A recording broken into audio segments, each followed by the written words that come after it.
Titanic जो अपने वक्त का दुनिया का सबसे बड़ा और सबसे मॉडर्न जहाज था, 1912 में आर्टिक ओशन के अंदर एक आइसबर्ग में जाके टकराया और वहाँ डूब गया। इसमें कम से कम 1500 लोग किश्ती के साथ डूब गए। लेकिन आपको पता है, हर उस एक इंसान जो डूबा उसके साथ एक कहानी वाबस्ता थी। आज मैं आपको ऐसी 5 कहानियाँ बताऊंगा जो आपको ना कभी पता है ना आपके गुमान में होंगी। तो आए चले देखते हैं। सबसे पहला fact, SS Californian. SS Californian एक शिप था जो उस वक्त 37 किलोमीटर दूर था टाइटैनिक से। 37 किलोमीटर दूर एक जहाज था जो उनको आके बचा सकता था, लेकिन वो नहीं आया।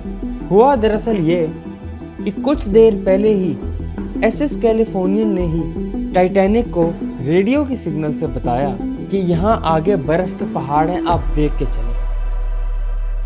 लेकिन जब टाइटैनिक जाके लगा आइसबर्ग में और डूबना शुरू हो गया तो टाइटैनिक की तरफ से रेडियो सिग्नल्स भेजे गए, लेकिन एसएस कैलिफोर्नियन का जो रेडियो ऑपरेटिंग रूम था ना, वो बंद था। अब कुछ देर पहले उन्होंने सिग्नल भेजा था, लेकिन वो फिर वो रूम बंद करके रात के लिए अपनी शिप रोक दी कि ये सफ़र जो है आगे सेफ नहीं है, ये उन्होंने शिप रोक दी। बट मसला ये हुआ कि जब ये डूबना शुरू हो गई तो एसएस कैलिफोर्नियन तक कांटेक्ट हो ही नहीं पाया। टाइटैनिक ने एक और तरीका इस्तेमाल किया कि उन्होंने आसमान में फ्लेयर्स उड़ाना शुरू कर दिए, रॉकेट्स उड़ाना शुरू कर दिए। ये एक तरीका होता है शिप्स का, जब शिप्स मुसीबत में होती हैं तो वो फ्लेयर्स और रॉकेट्स उड़ाना शुरू कर देती हैं। उससे ये होता है कि इर्द गिर्द अगर दूर कोई लाइट हाउस है या शिप्स हैं, उनको पता चल जाता है कि कोई प्रॉब्लम होगी। लिटरली लोगों को शिप के ऊपर, एसएस कैलिफोर्नियन की शिप के ऊपर नज़र आए फ्लेयर्स, और उनको ये लगा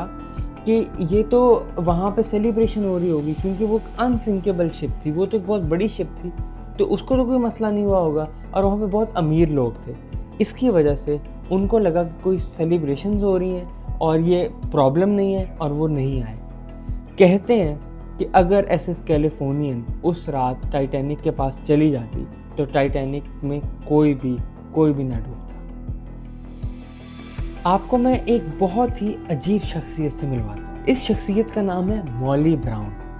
मॉली ब्राउन टाइटैनिक में सफ़र कर रही थी। ये अमेरिका की एक बहुत ही अमीर तरीन औरत थी, लेकिन आपको पता है इनके साथ एक क्या चीज़ हुई थी? टाइटैनिक पे जाने से पहले इनको एक ख्वाब आया कि ये एक सफ़र में जा रही हैं एक शिप पे, और वो शिप डूब गया है, और वो डूब रही हैं शिप के साथ, और ये लोगों को डूबते हुए देख रही हैं।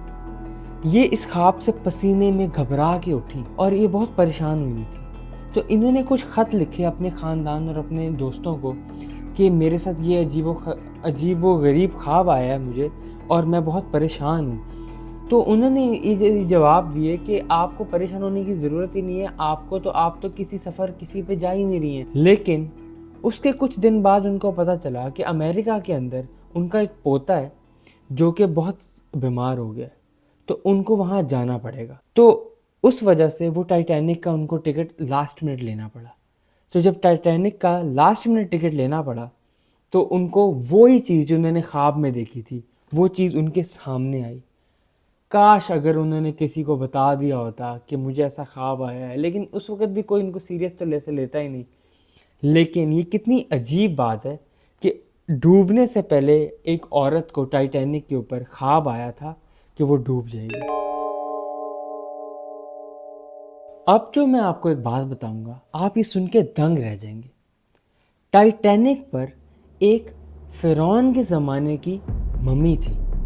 अब आप ये सोच रहे होंगे कि ये पिरामिड्स और ये इजिप्ट के सारे जो रिलेटेड टाइटैनिक से कैसे है ये, लेकिन मैं आपको बता, उस ज़माने की एक शहज़ादी थी अमन रे। उनकी जो मूर्ति थी ना, वो एक अजैब घर में होती थी। वो अजैब घर ने मना किया कि आप इस मूर्ति को ना लेके जाएं। क्यों? क्योंकि उनकी ज़िंदगी में ना, जो शहज़ादी थी, उनकी ज़िंदगी में बहुत खून और बहुत परेशानियां थी, बहुत टेंशन और मिस्टीरियस लाइफ थी उनकी।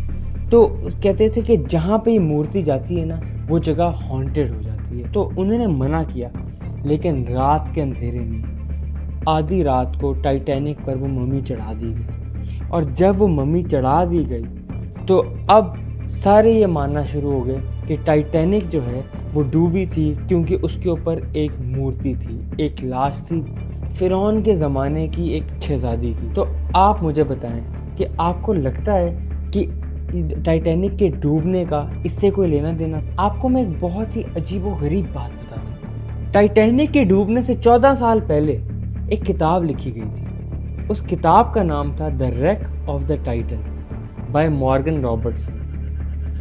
आप सुन के हैरान होंगे कि उसके अंदर भी उस किताब में एक शिप थी जिसका नाम था टाइटन। वो इसी तरह जहाँ के पहाड़ के अंदर लगी बर्फ की और डूब गई, और उसके अंदर भी लोगों के मरने का सबसे बड़ा रीज़न ये था कि उसमें लाइफ बोट्स कम थे। अब आप ये सोच रहे होंगे कि 14 ईयर्स पहले जो क्या हुआ वो 14 ईयर्स बाद असल में हुआ। बेशक उसका नाम टाइटन था और इसका नाम टाइटैनिक था, लेकिन डिट्टो बाकी सारी चीज़ें सेम टू सेम थी। यहाँ तक कि दोनों जो जहाज़ थे अप्रैल के महीने में डूबे, और दोनों जहाज़ में ट्रिपल स्क्रू प्रोपेलर्स की टेक्नोलॉजी थी जो उस टाइम की सबसे मॉडर्न टेक्नोलॉजी थी। अब आप ये सोच रहे होंगे कि ये कैसे हो सकता है कि एक किताब की जो कहानी है वो 14 साल बाद एक असल शिप के साथ हुई थी। आपको पता है दोनों शिप्स के अंदर ना उनको कहा जाता था कि ये अनसिंकेबल हैं, ये डूब ही नहीं सकती हैं। लेकिन क्या हुआ, उस किताब के अंदर जिस तरह वो शिप डूबी, 14 साल बाद असल में टाइटैनिक उसी तरह डूबी। टाइटैनिक के डूबने के बाद उन बच जाने वाले लोगों में से 2 छोटे छोटे बहुत प्यारे बच्चे भी थे, बहुत खूबसूरत बच्चे, और उनको कहा जाता था द टाइटैनिक ट्विंस। एक तो वो ट्विंस थे और वो अकेले थे, उनके पास ना उनके कोई माँ बाप ना कोई बड़ा उनके साथ था। तो ये हुआ कि एक अमीर फैमिली ने ना उन बच्चों को अडॉप्ट कर लिया। तो कुछ अरसे बाद उनकी पिक्चर्स आना शुरू हो गई कि वो मशहूर हो गए दुनिया में कि टाइटैनिक ट्विंस बच्चे जो हैं जो अकेले टाइटैनिक के ऊपर हैं, वो बच्चों की पिक्चरें ना अखबार वगैरह में आना शुरू हो गई। लेकिन एक अमीर फैमिली ने उनको अडॉप्ट कर लिया। कुछ अरसे बाद फ्रांस से एक बूढ़ी औरत आई और उसने आके कहा कि ये जो बच्चे हैं ना ये मेरे बच्चे। तो उन्होंने कहा भाई आप कहाँ, टाइटैनिक पे तो आप थी नहीं, तो ये बच्चे कहाँ से आए?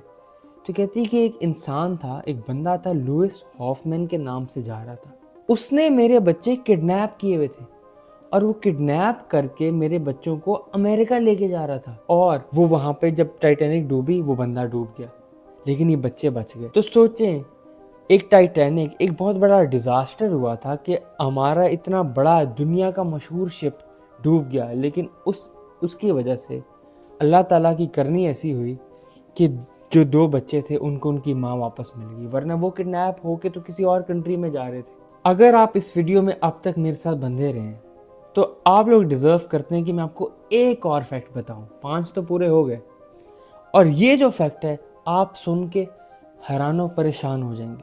आपको एक और किरदार से मिलवाता हूँ। ये किरदार है वायलेट जेसप एक ब्रिटिश नर्स थी और ये इस टाइटैनिक पे सफर कर रही थी, जो कि ऑब्वियसली बहुत लोग जो बच गए थे उनमें बच गए। लेकिन आपको पता है ये कोई मामूली औरत नहीं थी। ये जो औरत थी इससे पहले और जहाजों में भी गई थी और वो जहाज भी डूब गए थे। एक थी ओलंपिक, एक थी ब्रिटानिक और एक थी टाइटैनिक। ये तीनों अपने ज़माने के बहुत बड़े जहाज थे और ये तीनों डूब गए थे। लेकिन सबसे हैरान करने वाली बात ये कि ये औरत उन तीनों में मौजूद थी और ये तीनों में सरवाइव कर गई, तीनों में बच गई।